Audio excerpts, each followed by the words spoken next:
Hello my friends, Scott here representing Youth Potential.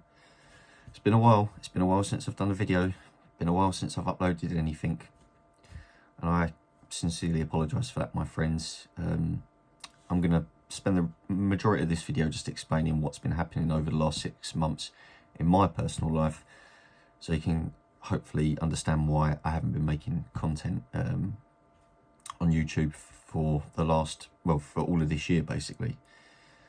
So I started the year with my confidence just getting worse and worse and worse.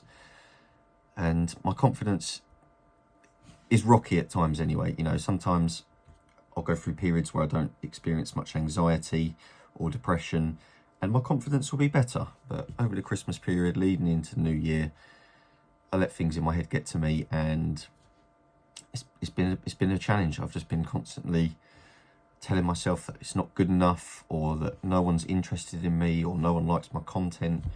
You know, putting all these negative self-doubts onto myself. So that's kind of where I started the year. And when I got to the end of February, ironically 1st of March being Self-Harm Awareness Day, I managed to get into that this year. I managed to become a year clean of self-harm.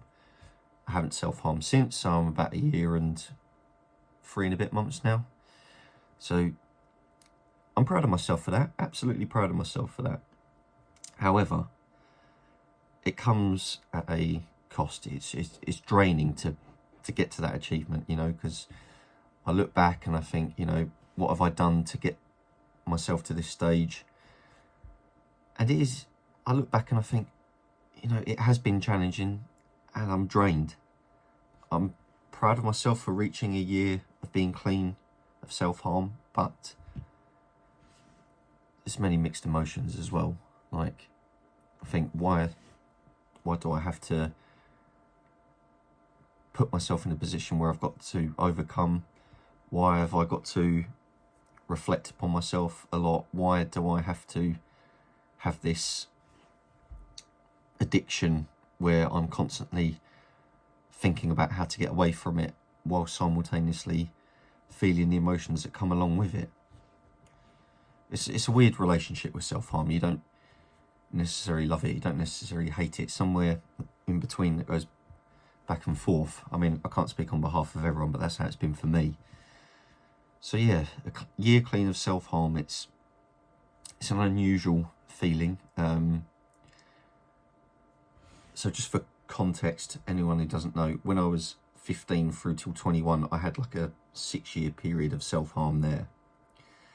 It wasn't until I got to 21 going into 22 did I kind of reach that year of being clean again. And then I was clean for a subsequent about 6 years. So relapsing in 2017 and now getting to 2024 and being clean for a year again, it's not a feeling that I experience too often, and I'm hoping I won't have to experience it again. Hopefully I can just keep going year on year without self-harming. So yeah, there's that.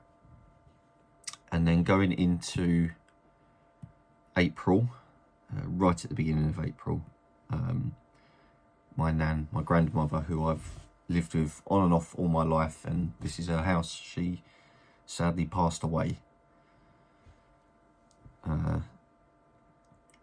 Yes, it's not been easy. Like, my nan I've always been close to her, always. It's a sad time. You know, she's been gone 2 months now, and it's weird living here on my own. I mean, yeah, it's great that I've got my own space that I can extend out of this bedroom, but yeah, it's just a lot of memories. So I took a real emotional beating. She's my last grandparent that was living. So yeah, and yeah, I'm a bit lost for words if I'm completely honest, so I'm just going to move on. Work, my job that I've been doing over the past year, it's been going well, but it's been very demanding. I do love my job, you know, because I get to talk to people about their mental health, and you know, I can't really say more than that, can I? That's what I love doing. But it has been demanding, and it's been difficult to have motivation coming home from work after doing like a 9 till 5, and then just being like trying to keep myself going. But saying that, all of these adversities, if you want to call them that, challenges, obstacles, whatever, that I've been facing for the first 6 months of this year, I've now feel like I've got to a place where I've bundled all the energy from these experiences together, yeah, and rather than keeping it as a negative, I'm going to try and squeeze it and unwrap it slowly in a positive manner, which I have been doing over the past month and a bit. And I feel like I'm at a place now where I can carry on talking to people through youth potential. I've actually done over on my Instagram account 2 live streams this year. I did one in May, and then I did one last weekend. If you want to go and see what they're all about, please go over to my Instagram account. It's at youth_potential. Every live stream that I do over on there, I do save, because I think there's some valuable content. Like, you don't have to watch the whole. They're generally about an hour long, but if you want to go and see what they're about, please go over there and give them a listen or a watch. So yeah, that's where I'm at the moment. And the other good news that I've got, other than being back and getting back into the swing of things, is book 3 that I'm writing at the moment. I'm now just coming up to the last 2 chapters. I've just finishing a chapter on psychosis, and then I've got one on autism, and then like a kind of like summary. So yeah, I'm excited for that. Hopefully get that draft finished very, very soon, and then start proofreading it and start thinking about getting it out on Amazon again.